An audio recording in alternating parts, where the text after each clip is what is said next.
The dust stung Sophia Porter's eyes as they dragged her from the stagecoach, her wrists raw from the iron shackles that had become her constant companion since the trial.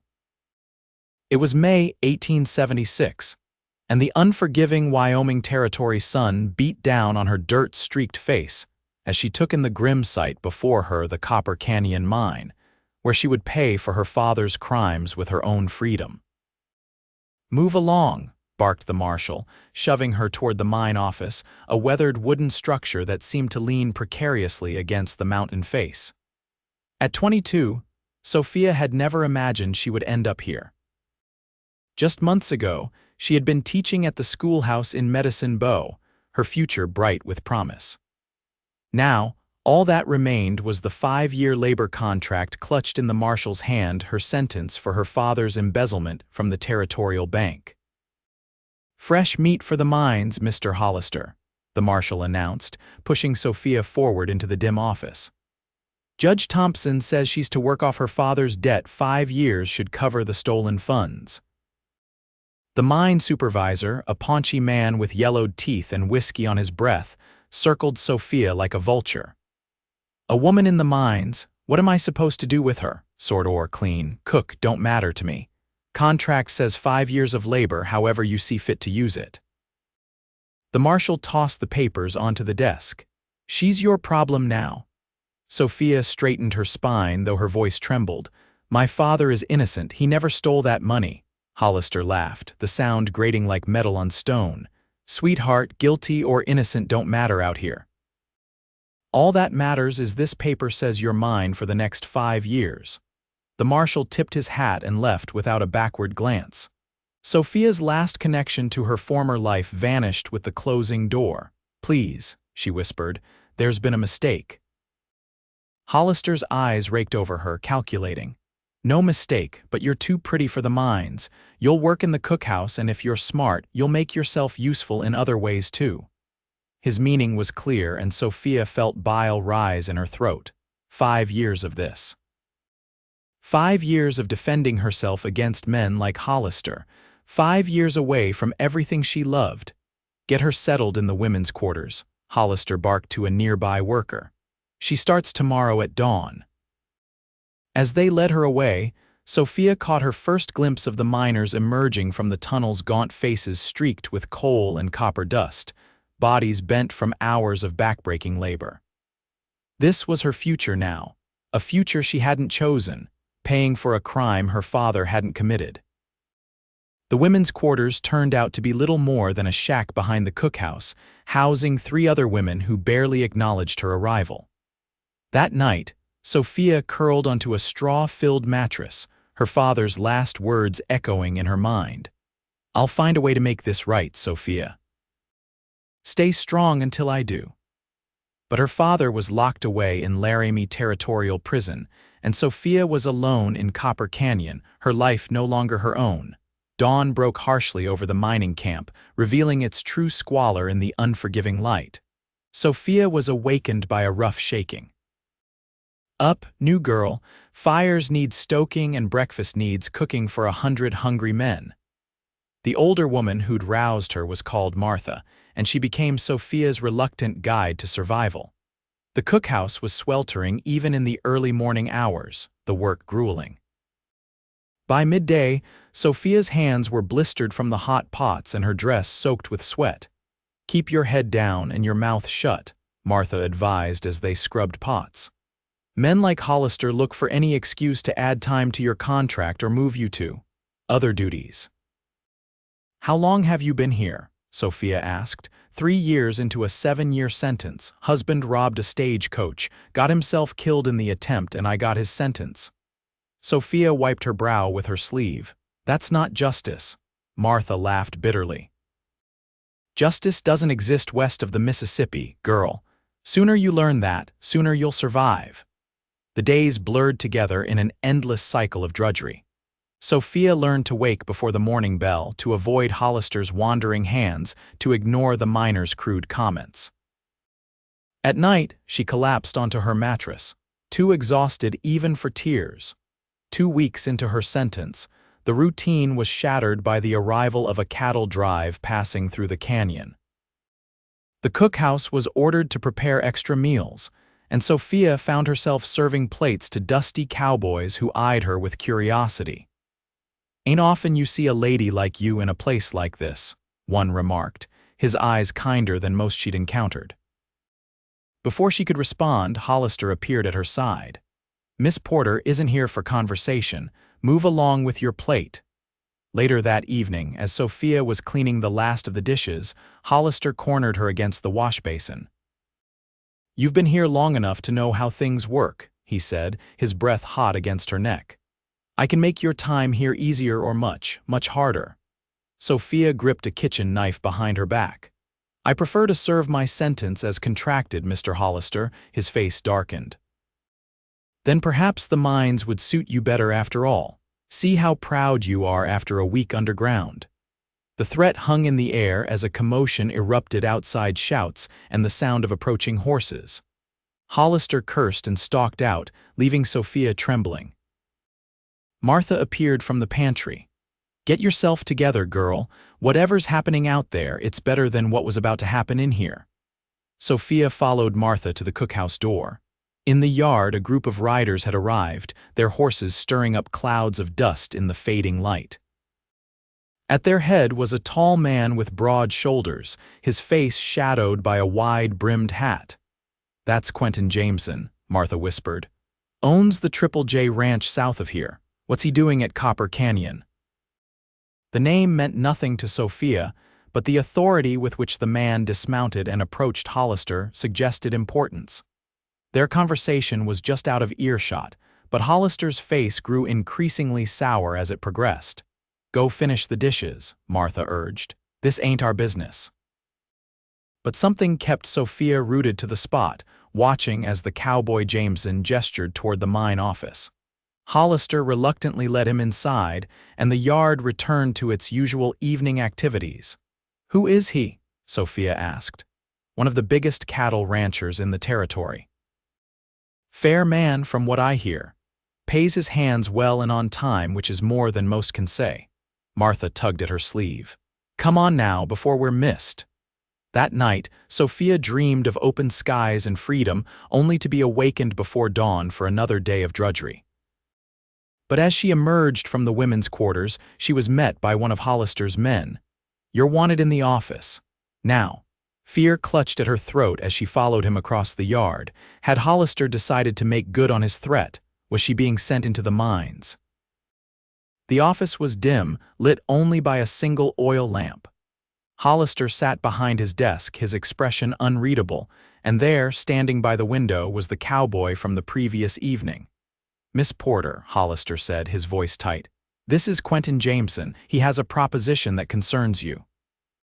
The cowboy turned, and Sophia got her first clear look at him.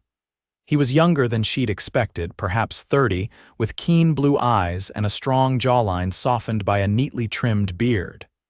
There was something in his gaze that made her stand a little straighter.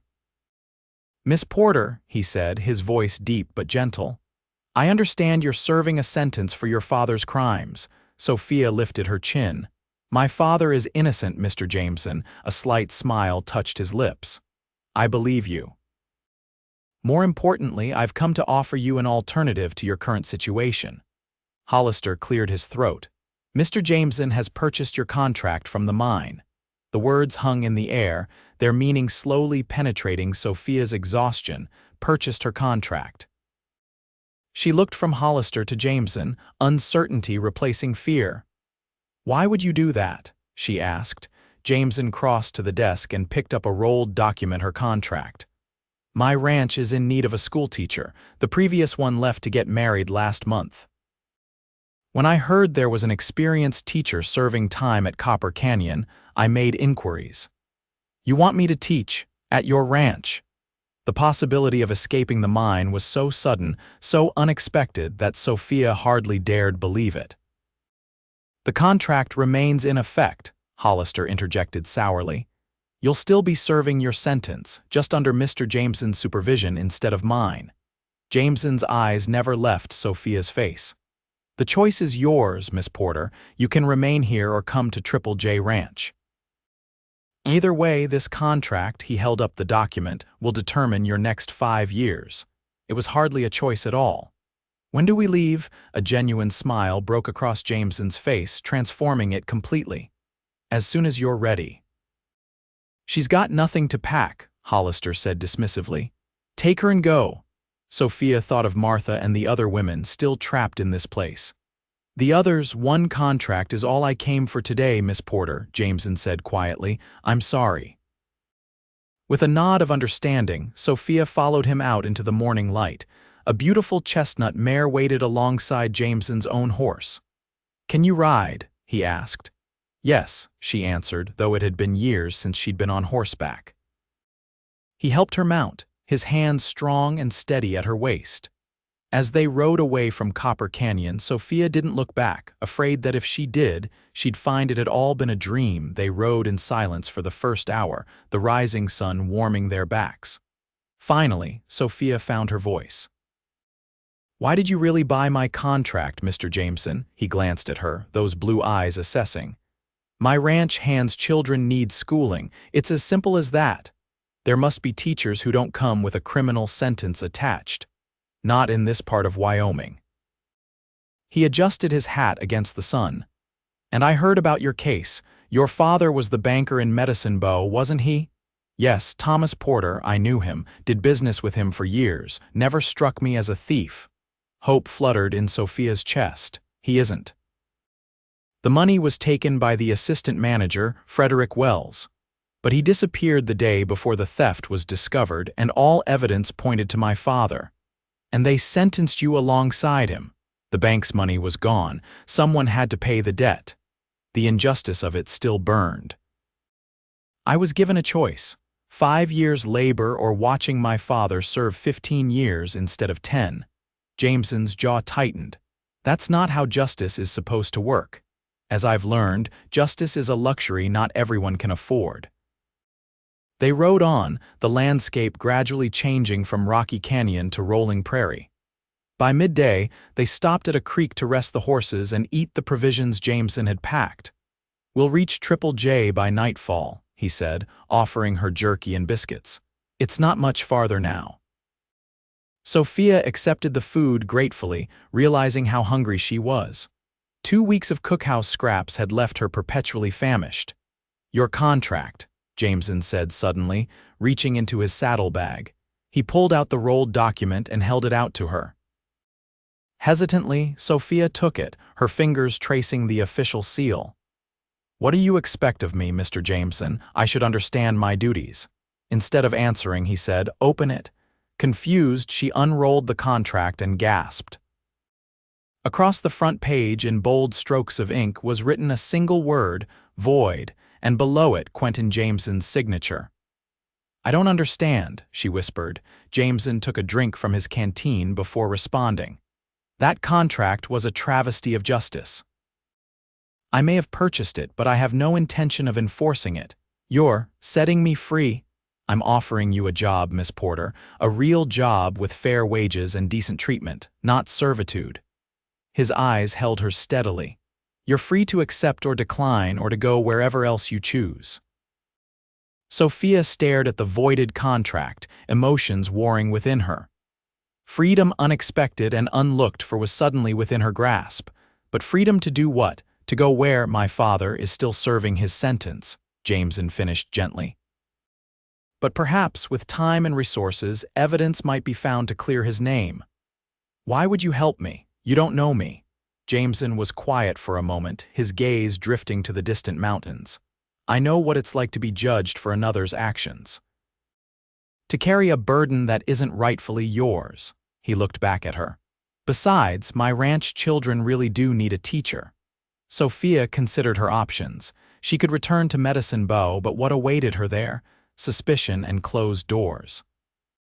She could seek employment elsewhere, but with no references and the shadow of her father's conviction, opportunities would be scarce. "How many children would I be teaching?" she asked finally. A smile touched Jameson's eyes. 7, ranging from 6 to 16. Ranch hands kids mostly. A couple of orphans I've taken in. And my accommodations. The schoolhouse has a small attached living quarters. It's modest but comfortable.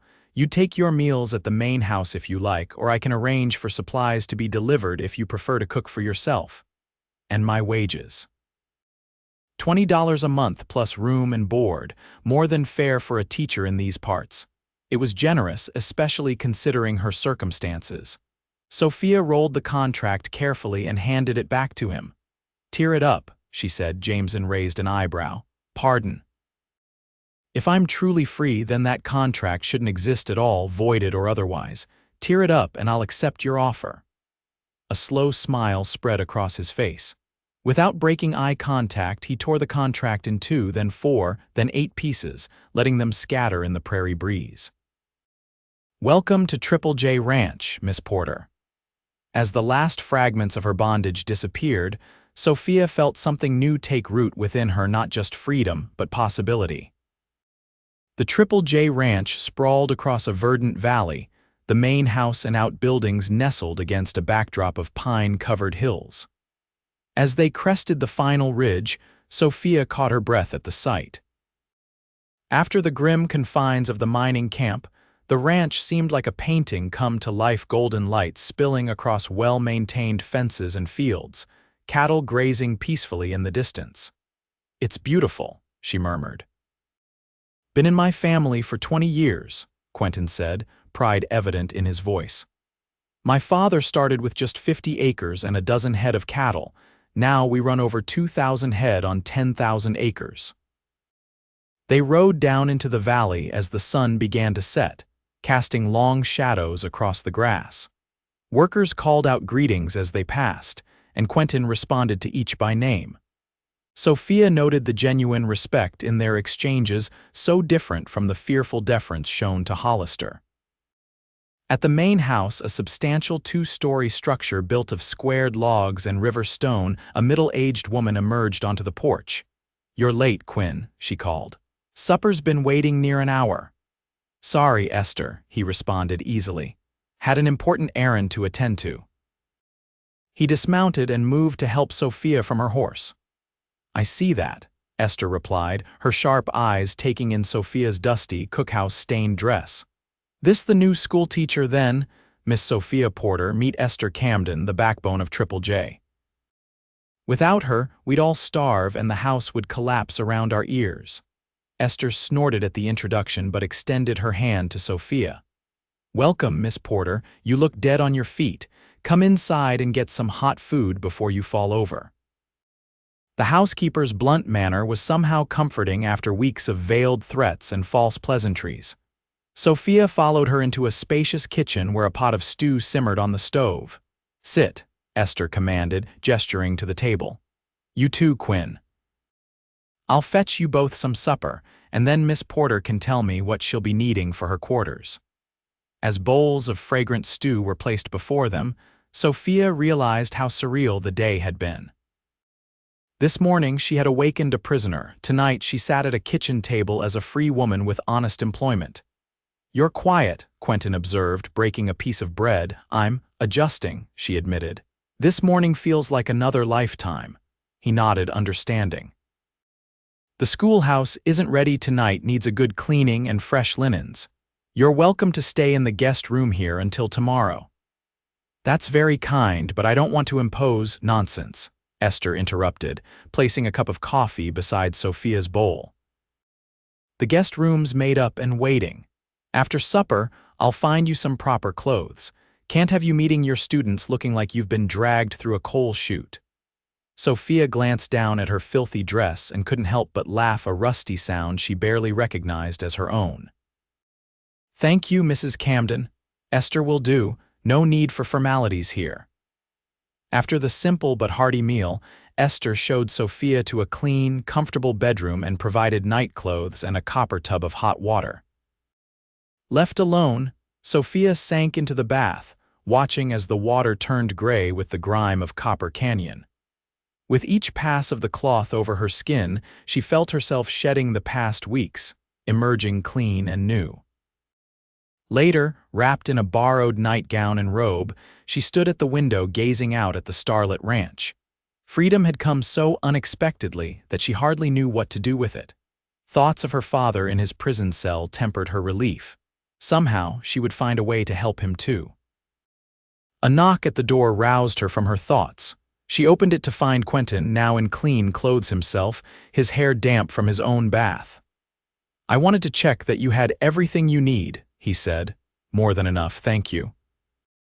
I don't know how to properly express my gratitude for what you've done." He shook his head. "No gratitude necessary, just teach those children well." "I will, but why go to such lengths? You could have simply hired me away from the mine." Quentin leaned against the doorframe, his expression thoughtful. "Contracts like yours are little more than legal slavery. I've seen too many decent folks work to death or worse under them." His jaw tightened. "My own mother was indentured when she first came west, the things she endured." He trailed off, then straightened. "Anyway, it's done now, you should get some rest. Tomorrow you can see the schoolhouse and meet some of the children. Mr. Jameson," she called as he turned to go, "thank you, not just for myself, but for recognizing the injustice." Something unreadable flickered in his eyes. "Good night, Miss Porter. Sleep well." The door closed, and Sophia returned to the window, watching as Quentin crossed the yard to what must be his own quarters in the western wing of the house. For the first time in months, she allowed herself to feel hope not just for her own future, but for her father's as well.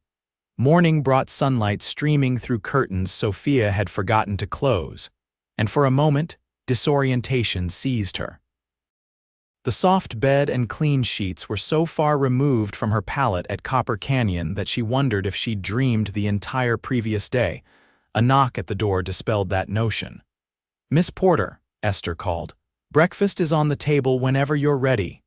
"Thank you," Sophia replied. "I'll be down shortly."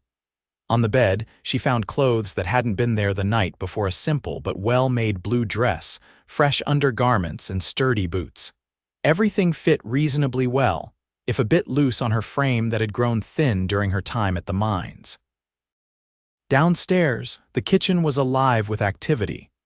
Ranch hands came and went, filling plates and coffee cups before heading out to their daily tasks. Quentin sat at the head of the table, a ledger open beside his plate as he ate. "Good morning," he said when he noticed her, closing the book. "I trust you slept well." "Better than I have in months," she admitted, accepting the plate Esther handed her. "Thank you for the clothes." "They belong to my niece," Esther explained. "Left them behind last time she visited. They'll do until we can get proper things for you in town." "I couldn't possibly. You'll need a decent wardrobe if you're to be teaching," Esther said firmly. "Can't have the children thinking their teacher just crawled out of a mine shaft." The blunt reminder of where she'd been just yesterday brought a flush to Sophia's cheeks, but there was no malice in Esther's tone, just practicality. "After breakfast, I'll show you the schoolhouse," Quentin offered. "Classes have been suspended since Miss Wilkins left, but most of the materials should still be there." The schoolhouse stood about a quarter-mile from the main house, a neat white-painted building with a small bell tower. Adjacent to it was a modest dwelling, just 2 rooms, but clean and solid. Inside the schoolhouse itself, Sophia found rows of benches and desks, a teacher's desk on a raised platform, and bookshelves filled with readers, slates, and other teaching materials. "It's perfect," she breathed, running her fingers along the smooth surface of the teacher's desk. "It needs some attention," Quentin observed, noting the dust that had accumulated. "But nothing a day's work won't fix." "When can I meet the children?" "Word's been sent out that school will resume on Monday. That gives you 3 days to prepare." He paused. "There's something else you should know.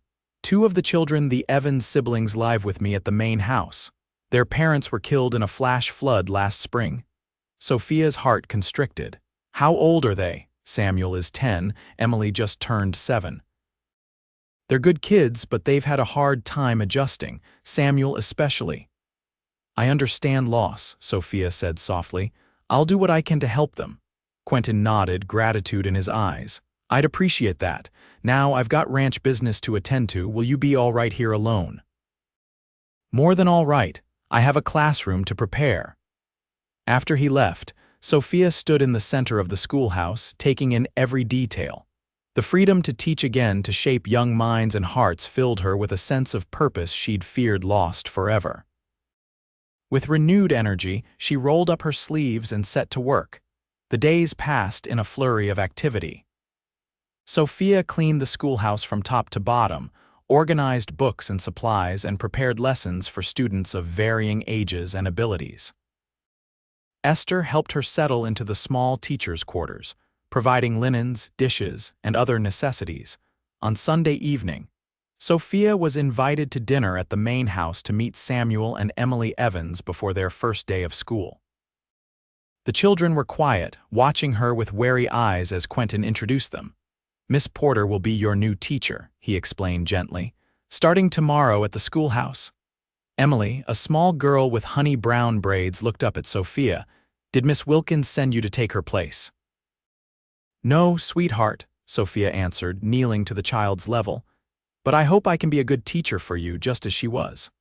Samuel, his face a study in controlled emotion, said nothing.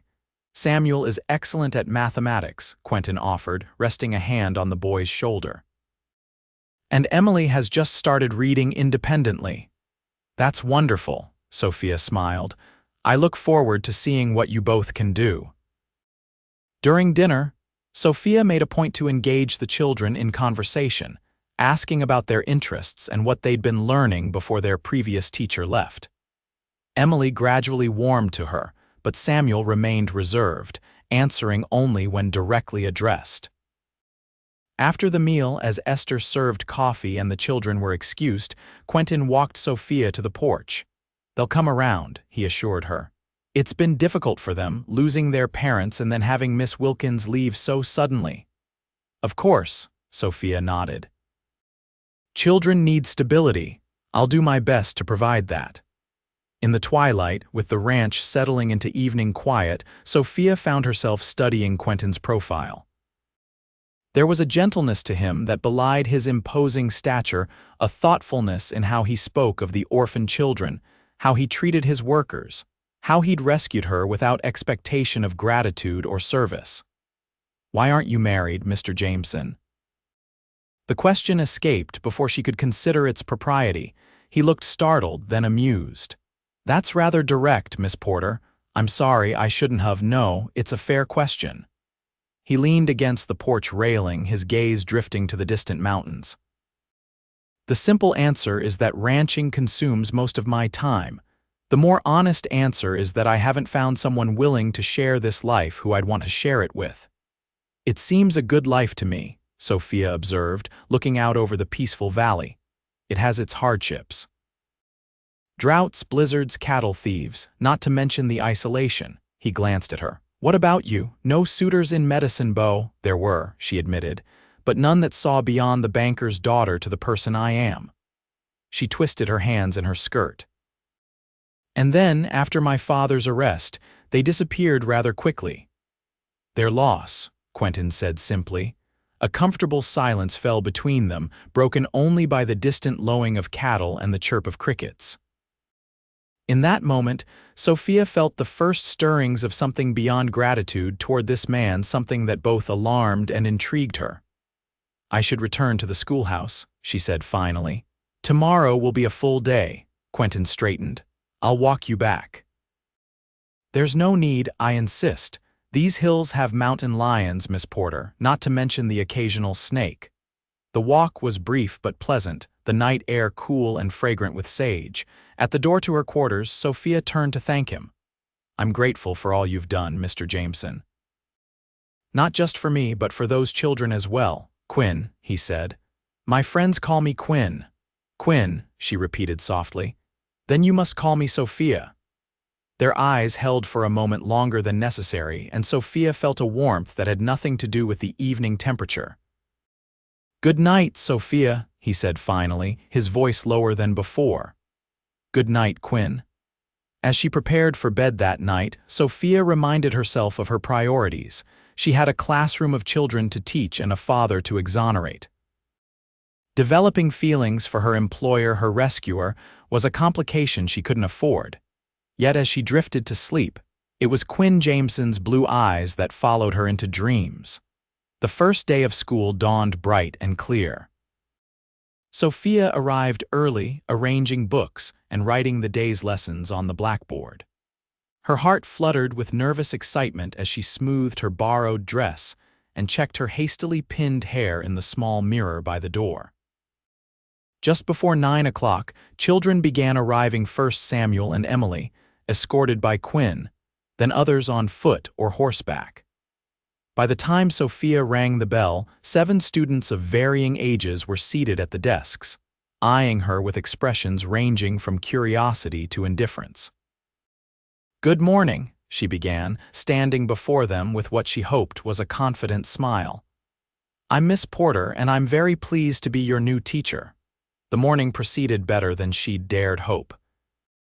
The older students were helpful in explaining the previous routines, and the younger ones responded well to her gentle guidance. Even Samuel, initially taciturn, showed flashes of the bright mind Quinn had described when Sophia challenged him with advanced arithmetic problems. At noon, the children ate their packed lunches in the schoolyard while Sophia organized the afternoon lessons. She was so absorbed in her work that she didn't hear the approaching footsteps until a shadow fell across her desk. "How's the first day going?" She looked up to find Quinn standing in the doorway, hat in hand. "Wonderfully," she replied with genuine enthusiasm. "They're bright children. Even those who have had less formal schooling are eager to learn." He smiled, the expression transforming his usually serious face. "I knew you'd be good for them. I think they may be good for me as well." She hesitated. "Quinn, there's something I wanted to ask you. Anything, my father's case. I can't help thinking about ways to clear his name. Do you know if Frederick Wells, the man I believe is responsible, has been seen in these parts?" Quinn's expression grew thoughtful. "Not that I've heard, but I can ask around. Many of my hands travel between towns on their off days. Someone might have seen him. I'd be grateful. He has a distinctive scar along his left jaw, and he favors fancy waistcoats, fancies himself quite the gentleman." "I'll put out word," Quinn promised. "In the meantime, I brought you something." From behind his back, he produced a small package wrapped in brown paper. "What's this?" "Open it and see." Inside, Sophia found a leather-bound journal and a fine fountain pen. "It's beautiful," she said, running her fingers over the supple cover. "I thought you might want to record your teaching observations, or your thoughts." He shifted, suddenly looking less sure of himself. "My mother always kept a journal, said it helped her make sense of things when life was difficult." The gift was thoughtful and personal in a way that touched her deeply. "Thank you. I'll treasure it." The school bell rang, signaling the end of the lunch hour, and Quinn stepped back. "I should let you get back to your students. Will you join us for supper tonight? The children enjoy having you at the table." "I'd like that," she replied, ignoring the quickening of her pulse at the invitation. As the days stretched into weeks, Sophia settled into a routine at Triple J Ranch. Weekdays were devoted to teaching, evenings often spent at the main house with Quinn, the Evans children, and frequently Esther. Weekends brought time for lesson preparation and helping with various ranch activities. June bloomed into July, bringing hot days and the occasional dramatic thunderstorm. The children thrived under Sophia's tutelage, and she found herself growing attached to each of them, especially Samuel and Emily, whose initial reserve had melted into genuine affection. One Sunday afternoon, Sophia sat on the schoolhouse porch grading essays when she heard hoofbeats approaching. Looking up, she saw Quinn riding toward her, leading a second horse, a gentle-looking dappled mare. "Good afternoon," he called, dismounting with easy grace. "I thought you might like to see more of the ranch than just the schoolhouse and main house." Sophia set aside her work eagerly. "I'd love that." He helped her mount the mare, his hands lingering at her waist just a moment longer than necessary. As they rode side by side through meadows dotted with wildflowers and along clear running streams, Quinn pointed out various landmarks and shared stories of the ranch's history. My father bought this land in '56, he explained as they paused atop a ridge overlooking the valley. Came west after my mother died, bringing me and whatever we could pack in one wagon. How old were you? 10, old enough to help, young enough to be terrified. His eyes were distant with memory. It was different then. Rougher. The Sioux and Cheyenne still controlled much of the territory. Were there conflicts? Some. But my father believed in fair dealing. He learned their language, respected their hunting grounds. We had peace when others had war. Pride colored his voice. He taught me that a man's word and how he treats others matter more than what he owns. He sounds like a wise man. Is he still living? Quinn shook his head. Pneumonia took him 3 winters ago. Left the ranch to me and my sister, but she's back east now with her husband. I'm sorry for your loss, Sophia said softly. It's clear you loved him greatly, as you love your father. She nodded, throat tight with sudden emotion. I miss him terribly. I haven't even been able to write to him. The prison allows letters only once a month, and I've been moving so much. We can ride to Laramie next week, Quinn offered. It's a day's journey each way, but you could see him in person. Hope surged through her. Do you mean it? Of course. I need to go to the bank there anyway. We'll make a proper trip of it. Impulsively, Sophia reached out and squeezed his hand. Thank you, Quinn, for everything. His fingers closed around hers, warm and strong. You've brought something to Triple J that was missing, Sophia. The children are happier. The whole ranch feels more alive. Their eyes met, and something shifted between them, a recognition that their connection had grown beyond employer and employee, beyond rescuer and rescued. In the golden afternoon light, with the valley spread before them, Quinn leaned toward her slowly, giving her every chance to pull away. She didn't. Instead, she met him halfway, their lips touching in a kiss as gentle as it was profound. When they parted, Quinn's expression was one of wonder and uncertainty. I didn't plan that, he said quietly. Neither did I, she admitted, but I'm not sorry it happened. His smile was slow and genuine. Neither am I. They rode back to the ranch in a companionable silence charged with new awareness. At the schoolhouse, Quinn helped her dismount, his hands gentle but sure. The children will want to know about Laramie, he said. Shall we tell them at supper? Yes, she agreed. Emily will be especially excited. She's been asking to see a real city for weeks. Quinn frowned slightly. I hadn't considered bringing the children. The journey is long and Laramie isn't exactly suitable for young ones. Oh, disappointment colored Sophia's voice. I assumed. But of course, you're right. They should stay here with Esther. Seeing her crestfallen expression, Quinn reconsidered. Perhaps Samuel could come. He's old enough and it would do him good to see something beyond the ranch. Emily can stay with Esther. Sophia brightened. Samuel would love that. And it might help him trust you more. Is that something you've noticed? That he doesn't trust me? She chose her words carefully. I think he's afraid to. He's lost so much already, his parents, then his teacher. In his mind, caring about someone makes them vulnerable to being taken away. Quinn nodded slowly. You understand him well. Children often tell you more by what they don't say than what they do. And what about you, Sophia Porter? His voice softened.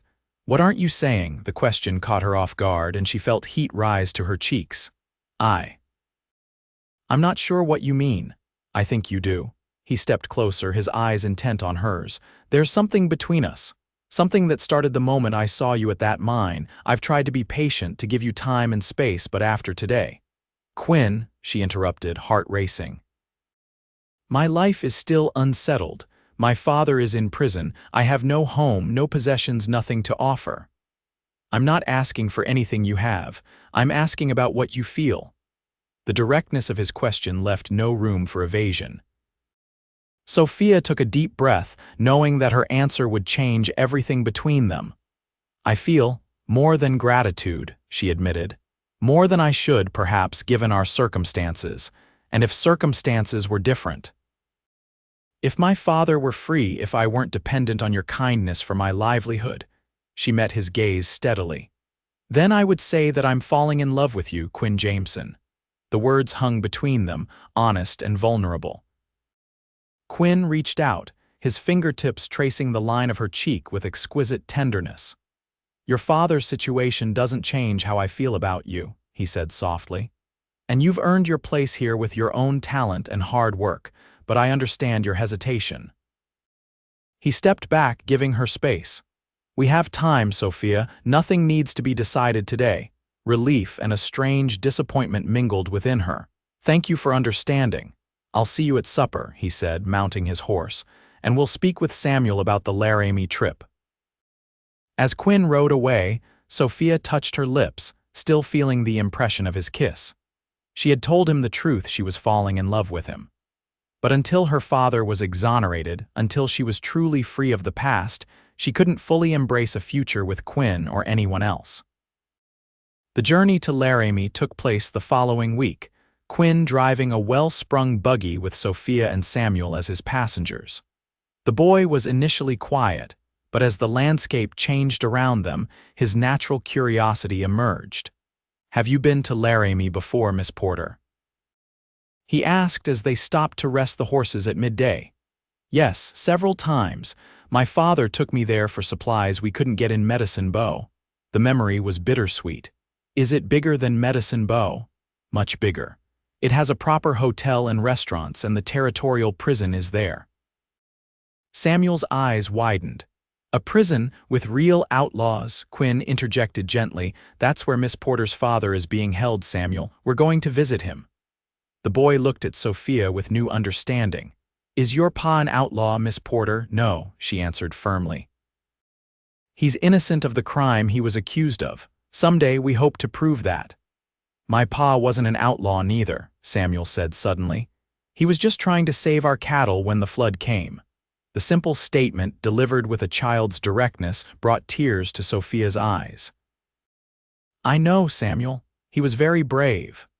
Quinn watched the exchange with a mixture of sadness and approval. This was the most Samuel had spoken of his father since the tragedy.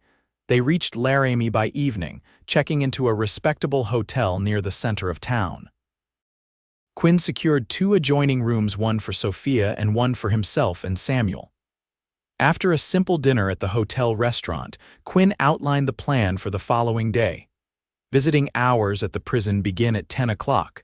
I'll take you there, Sophia, while Samuel and I run our errands in town.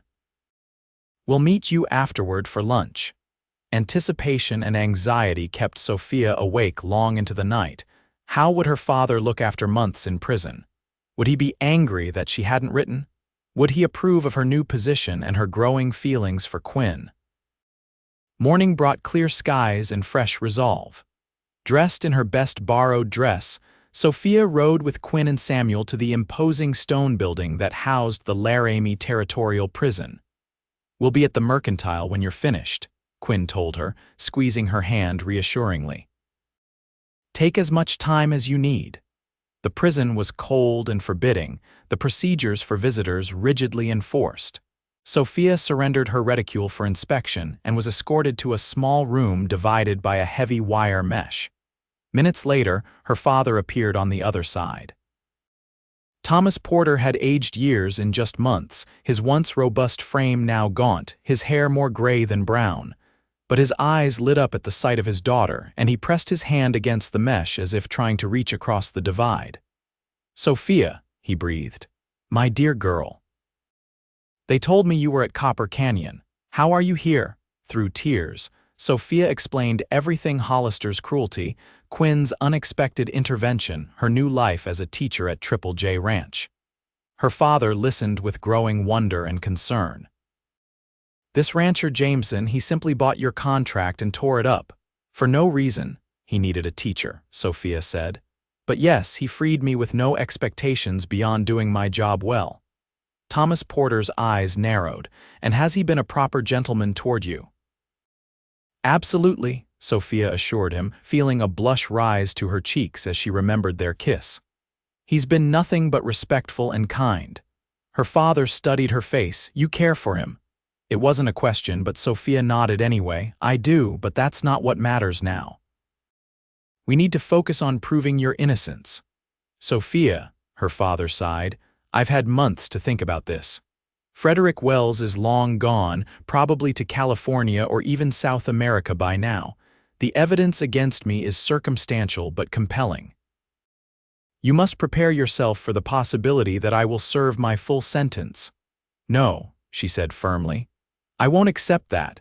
Mr. Jameson has promised to help. He's asking his ranch hands and business contacts if anyone has seen Wells. Hope flickered briefly in Thomas Porter's eyes. Jameson? I remember him. Solid businessman, good reputation. If anyone has the connections to find Wells, he might. Their conversation turned to practical matters: her father's health, conditions in the prison, what news he'd had of Medicine Bow. All too soon, a guard announced that visiting time was over. Papa, Sophia said urgently, I'll come again soon, and I'll write every week. I promise we'll find a way to clear your name. Thomas Porter smiled sadly. Just knowing you're safe and well is enough for now, my dear. Your Mr. Jameson has my gratitude for that. He's not my Mr. Jameson, she protested weakly. Her father's knowing look was the last thing she saw before he was led away. Outside the prison, Sophia took a moment to compose herself, breathing deeply of the fresh air that her father was denied. Then she made her way to the mercantile where Quinn and Samuel were purchasing supplies. Quinn took one look at her face and handed the list to the shopkeeper. We'll return for these items later. Come, Samuel. He led them to a quiet cafe down the street, ordering coffee for himself and Sophia and a sweet roll for Samuel. Once the boy was occupied with his treat, Quinn leaned forward. How was he? Thinner, older. Sophia struggled to keep her voice steady. But his spirit isn't broken. He remembered you, said you had a good reputation in business. Quinn nodded. We had dealings over the years. He was always fair, one reason I never believed the accusations. He thinks Wells may have fled to California or even South America. That's possible, but men like Wells often can't resist returning to their old haunts eventually. Pride makes them careless. Quinn covered her hand with his. We'll find him, Sophia, I promise you that. She turned her hand to clasp his, drawing strength from his confidence. Thank you. Samuel, finished with his sweet roll, looked between them curiously. Are you going to marry Miss Porter, Mr. Jameson? The blunt question startled them both. Quinn recovered first, his lips twitching with suppressed amusement. That's a very personal question, Samuel. What makes you ask such a thing? The boy shrugged. You look at her the way Pa used to look at Ma, and you're holding hands under the table. Sophia withdrew her hand, flushing deeply. Samuel, Mr. Jameson and I are friends. He's also my employer. My Ma was Pa's employee too before they got married. She was his cook. Samuel seemed untroubled by their discomfort. Emily says she wants you to be our Ma, Miss Porter, since ours is in heaven now. The innocent revelation struck Sophia speechless. She glanced at Quinn, whose expression had grown serious. Samuel, he said gently, those are very big decisions that adults need to consider carefully. But I want you to know that no matter what happens between Miss Porter and me, you and Emily will always have a home at Triple J. The boy nodded, apparently satisfied with this answer. Can we see the jail now? I want to tell my friends I saw real outlaws. The moment of tension broken, Quinn chuckled. I think we've had enough of jails for one day, but how about the railroad station? The eastbound train should be arriving soon. As they left the cafe, Quinn's hand rested lightly at the small of Sophia's back, a gesture that felt both protective and possessive. Despite the emotional strain of seeing her father, Sophia found herself drawing comfort from Quinn's steady presence and the uncomplicated affection of the boy beside them. That night, after Samuel was asleep in their shared room, Quinn knocked softly on the adjoining door. Sophia, still dressed but with her hair loose around her shoulders, opened it hesitantly. May I come in for a moment? He asked. I won't stay long. She nodded, stepping back to allow him entry. The small hotel room suddenly felt intimate in a way that made her pulse quicken. Quinn remained standing near the door, maintaining a respectful distance. I wanted to make sure you were all right after today. Seeing your father in those conditions couldn't have been easy. It wasn't, she admitted. but I'm grateful for the opportunity to see him at all. Samuel's question today. Quinn began, then paused, choosing his words carefully. I hope it didn't make you uncomfortable. Children have a way of cutting to the heart of matters adults prefer to dance around, she said with a small smile. They do indeed. He took a step toward her. But in this case, the child may have seen something true that the adults have been reluctant to acknowledge. Sophia felt her breath catch. Quinn, I'm not asking for promises, Sophia.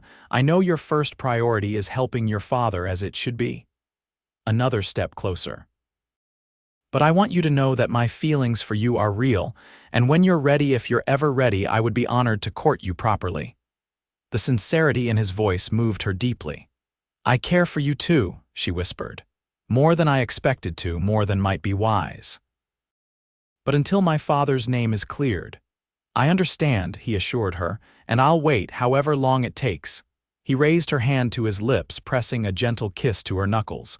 The gesture, formal yet intimate, sent warmth spreading through her. Good night, Sophia, he murmured. Good night, Quinn.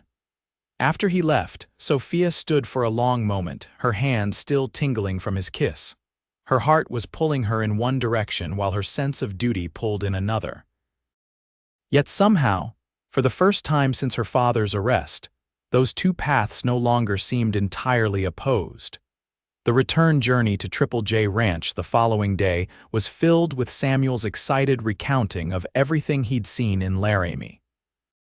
Sophia was grateful for the boys' chatter, which filled what might otherwise have been awkward silences between her and Quinn. By the time they arrived home, late afternoon was giving way to evening. Emily ran from the house to greet them, throwing herself into Samuel's arms with such force he nearly toppled backward. Did you bring me something? She demanded. You promised.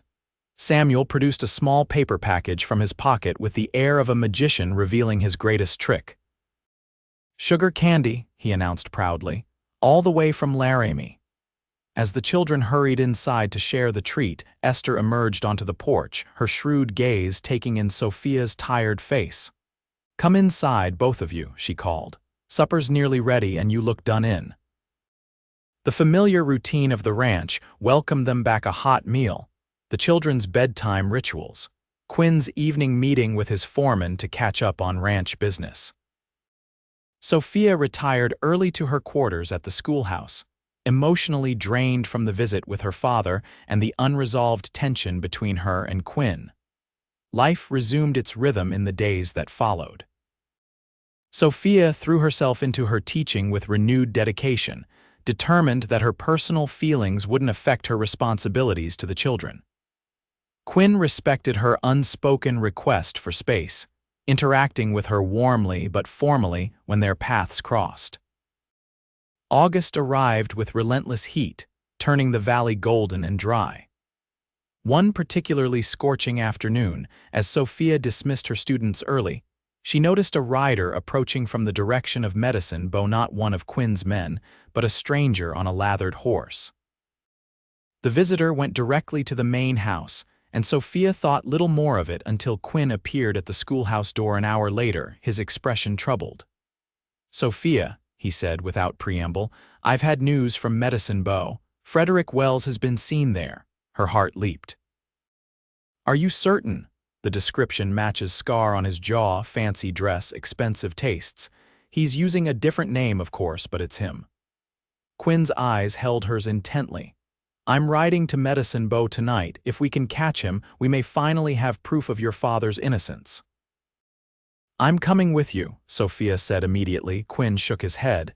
It could be dangerous. Wells won't go quietly if he's confronted. He knows me. I can identify him with absolute certainty. She stood, determination in every line of her body. I'm coming, Quinn. This is my father's freedom we're talking about. He studied her for a long moment, then nodded reluctantly. Pack quickly. We leave in an hour. The journey to Medicine Bow was tense and swift with minimal stops. They rode through the night, reaching the town by dawn. Quinn had sent word ahead to the sheriff, a man he knew to be honest if somewhat skeptical. Sheriff Miller met them at his office, looking rumpled and irritated at the early hour.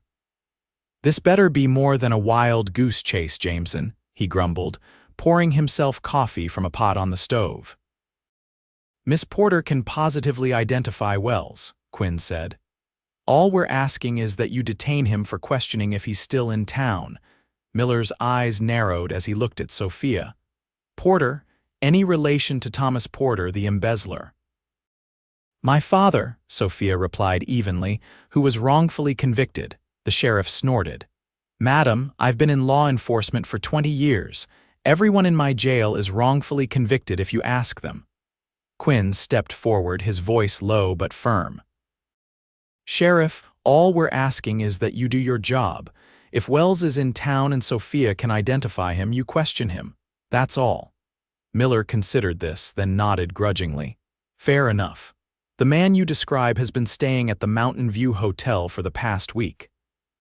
Calls himself James Wilson, spends freely at the saloon every night. He'll be there tonight?" Sophia asked. "Like clockwork, according to my deputy, shows up around 8, leaves after midnight."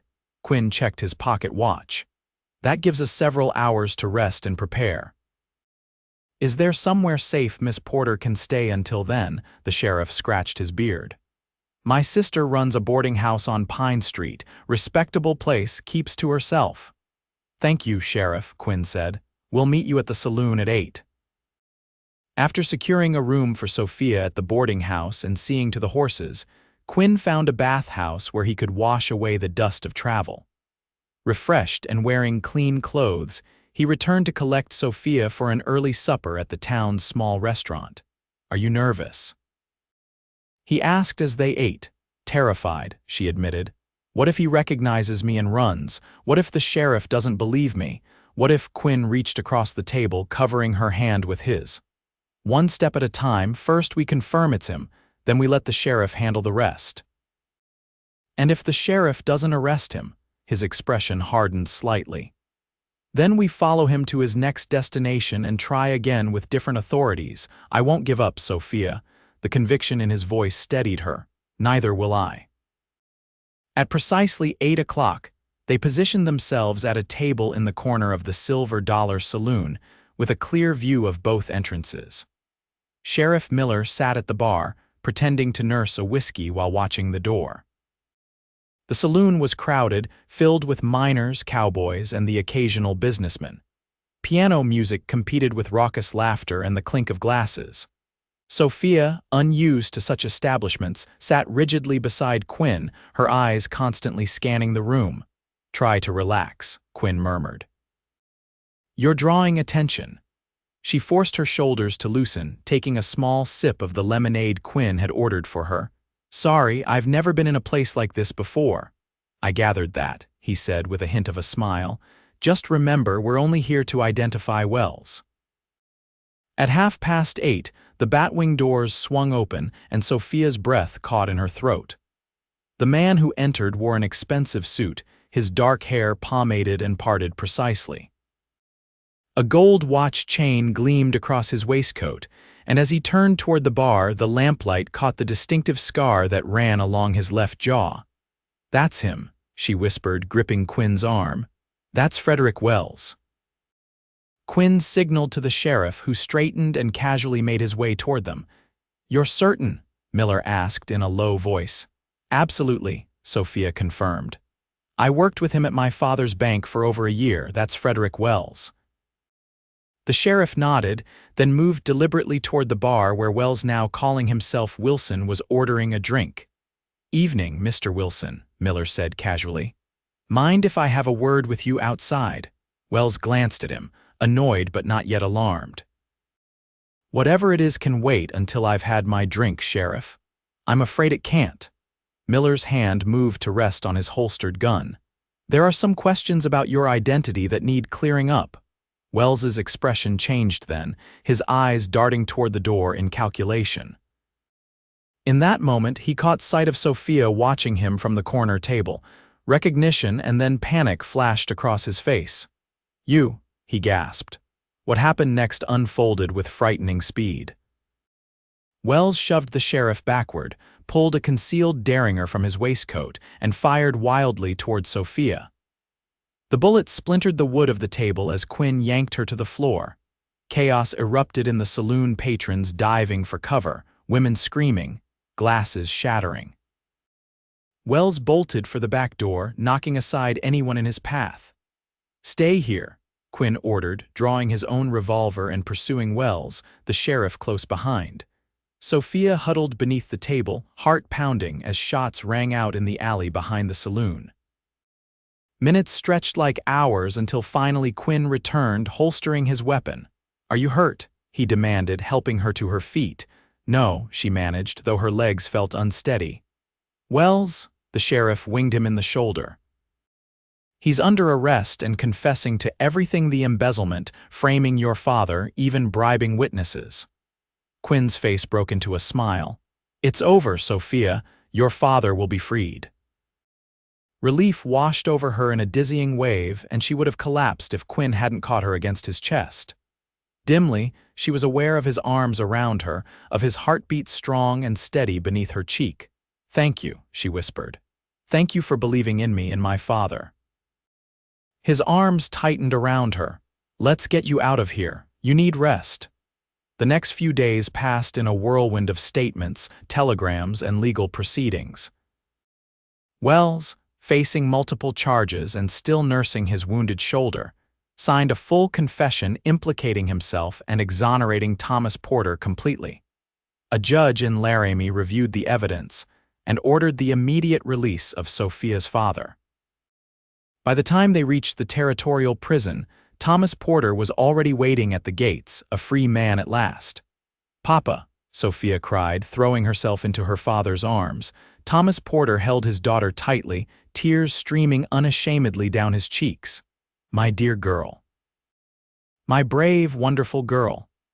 Over her father's shoulder, Sophia's eyes met Quinn's. In that moment, the last barrier between them dissolved. Her father was free. Her future was hers to choose. "Mr. Jameson," Thomas Porter said, extending his hand once he'd released Sophia. "My daughter tells me I owe you a great debt of gratitude." Quinn shook the offered hand firmly.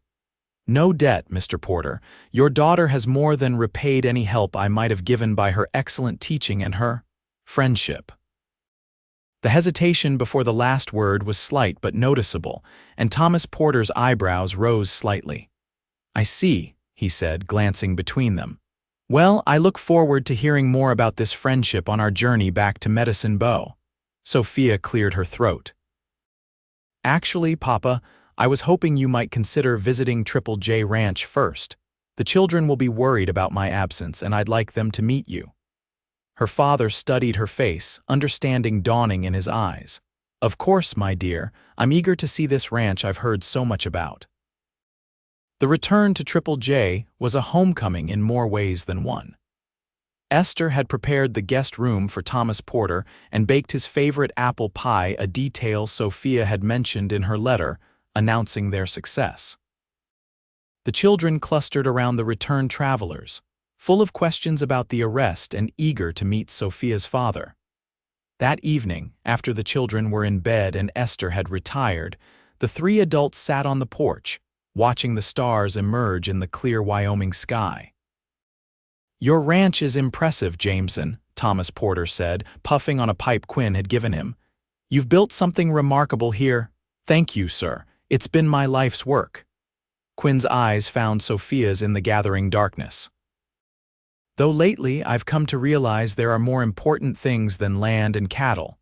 Thomas Porter chuckled. "I wondered how long it would take one of you to broach the subject." Sophia felt heat rise to her cheeks. "Papa." "My dear, I may be recently released from prison, but I'm not blind. The way you two look at each other says everything words haven't." Quinn straightened in his chair. "Mr. Porter, I respect you greatly, and I wouldn't want to proceed without your blessing. I love your daughter, and if she'll have me, I want to make her my wife." Sophia's heart soared at the direct declaration, even as her father raised an eyebrow. "That's for Sophia to decide, young man, though I appreciate the sentiment." Thomas turned to his daughter. "Is this what you want, my dear?" In that moment, with her father free and Quinn's love openly declared, Sophia found that the answer came easily. "Yes, Papa, it is." Thomas Porter nodded slowly. Then you have my blessing for whatever that's worth. He stood, tamping out his pipe. Now, if you'll excuse me, I believe I'll turn in. Prison beds aren't conducive to restful sleep, and I find I'm quite exhausted. After he'd gone inside, Quinn moved to kneel beside Sophia's chair, taking her hands in his. I should have waited for a more romantic moment, he said ruefully. But your father rather forced my hand, Sophia laughed softly. I think he did it deliberately. Clever man, Quinn's expression grew serious. I meant what I said, Sophia, I love you. These past months watching you with the children, seeing your determination to free your father, knowing your strength through all you've endured, I've fallen completely in love with you. And I with you, she whispered. From the moment you tore up that contract, you gave me more than freedom. You gave me hope, purpose, a chance to rebuild my life. Is that why you love me? Gratitude? She shook her head firmly. No, I love you for your kindness to orphan children, for your fairness to your workers, for the way you see people as they truly are, not as circumstances have labeled them. She touched his face gently. I love you for who you are, Quentin Jameson. He turned his head to kiss her palm, then reached into his pocket. I've been carrying this for weeks, waiting for the right moment. The ring he produced was simple but beautiful, a sapphire set in gold, flanked by small diamonds. It was my mother's, he explained. My father gave it to her when they were still back east before all their hardships began. It's beautiful, Sophia breathed as he slipped it onto her finger. Sophia Porter, will you marry me? Will you build a life with me here at Triple J, teaching our children both the ones we've taken in and, God willing, the ones we might have together? Yes, she answered, joy overwhelming her. Yes, with all my heart. Their kiss sealed the promise, sweet and filled with the promise of their future together. The wedding took place in October, when the aspens had turned golden and the first hints of winter crispened the air. It was a simple ceremony held in the Triple J ranch house, with Thomas Porter giving away the bride and Samuel proudly serving as ring bearer. Emily, delighted to be flower girl, scattered late-blooming wildflowers before Sophia as she walked toward Quinn. Judge Thompson, the same man who had sentenced Sophia to labor at Copper Canyon, performed the ceremony, a fact that seemed to Quinn and Sophia both fitting and symbolic. What had begun in injustice had transformed into something beautiful and right. By the power vested in me by the territory of Wyoming, the judge proclaimed, I now pronounce you husband and wife. You may kiss your bride. As Quinn gathered Sophia into his arms, their kiss was met with cheers from the assembled guests' ranch hands and their families, neighbors from surrounding ranches, even Sheriff Miller from Medicine Bow. Sophia's father wiped tears from his eyes, and Esther, never one for sentimentality, found herself dabbing at her own. At the reception that followed, Thomas Porter raised a glass to the newlyweds. To my daughter, whose courage and faith never wavered even in the darkest times. And to my new son-in-law, who saw her true worth when others saw only her circumstances. May your lives together be as blessed as mine is this day, seeing you both so happy. Later, as they danced beneath lanterns strung across the yard, Quinn held Sophia close. Mrs. Jameson, he murmured. I like the sound of that. So do I, she replied, her head resting against his shoulder, though the children may need time to adjust to calling me something other than Miss Porter. I think they'll manage, Quinn chuckled. Emily's already practicing saying mama when she thinks no one is listening. Sophia's heart swelled with love for the little girl who had so quickly become precious to her. And Samuel, he asked me this morning if he could call me Pa now that it's official. Happy tears pricked at Sophia's eyes. What did you tell him?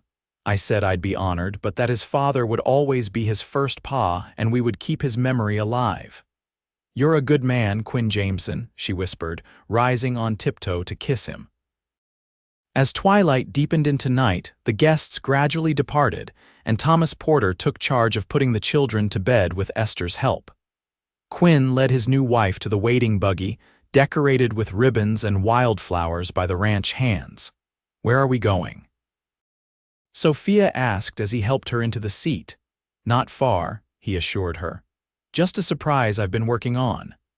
They drove for about 15 minutes, following a path that wound through a stand of pines until they reached a clearing overlooking a small, crystal-clear lake. There, bathed in moonlight, stood a newly built cabin, small but sturdy, with a wide porch and smoke curling from the stone chimney. "Quinn," Sophia gasped. "When did you do this?" "I started it the day after we returned from Laramie with your father." He drew the buggy to a halt and came around to help her down. "The men and I worked on it whenever we could spare time from ranch duties." "It's beautiful," she breathed. "It's ours," he said simply. "A place just for us, close enough to the main house for the children and your father, but private too." He swept her into his arms then, carrying her across the threshold into their new home. Inside, a fire crackled in the hearth, casting warm light over simple but beautiful furnishings. Wildflowers filled vases on every surface, their sweet scent mingling with the pine and smoke. "Welcome home, Mrs. Jameson," Quinn murmured, setting her gently on her feet. "Home," Sophia repeated, the word filled with wonder. After months of uncertainty, of prison cells and mining camps and borrowed rooms, she had found her place at last. As Quinn drew her into his arms, Sophia knew that the true miracle wasn't the cabin or even her father's freedom, but the love that had blossomed from the most unlikely beginning. From the depths of injustice had come the greatest justice of all, a life rebuilt, a family formed, a love that would endure through all the seasons of their lives together. In the years that followed, Triple J Ranch flourished under Quinn and Sophia's care. Thomas Porter, fully exonerated and his reputation restored, chose to remain at the ranch rather than return to banking, finding peace in the wide, open spaces and joy in watching his family grow. The schoolhouse expanded as more families settled in the area, and Sophia continued teaching until the birth of their first child, a son they named Thomas Quinn, after both grandfathers. A daughter, Eliza Marie, followed 2 years later, completing their family of 6 along with Samuel and Emily, who thrived under the loving guidance of the parents their hearts had chosen. On their 5th wedding anniversary, Quinn took Sophia back to the ridge where they had shared their first kiss. The valley below had changed, more fences, more cattle, more buildings dotting the landscape. But the essence of Triple J remained the same, a place of hard work, honest dealing, and abiding love. "Do you ever think about how it all began?" Quinn asked as they looked out over their domain. "That contract I tore up," Sophia leaned against him, her head fitting perfectly beneath his chin. "Sometimes, it reminds me never to take our happiness for granted. When I rode into Copper Canyon that day, I was just looking for a teacher," Quinn confessed. "I had no idea I'd find the love of my life." Sophia turned in his arms, rising to meet his lips with hers. "And I had no idea that in losing everything, I would ultimately find everything that truly matters." As the sun set over the Wyoming Valley they called home, Quinn and Sophia held each other close, secure in the knowledge that their love, born of compassion, nurtured through adversity, and strengthened by shared purpose, would endure for all their days. The contract that had once bound Sophia to servitude had been torn to pieces and scattered to the winds. In its place had grown something infinitely more binding and infinitely more freeing. A love freely given, freely received, and powerful enough to heal the wounds of the past while building a future filled with promise.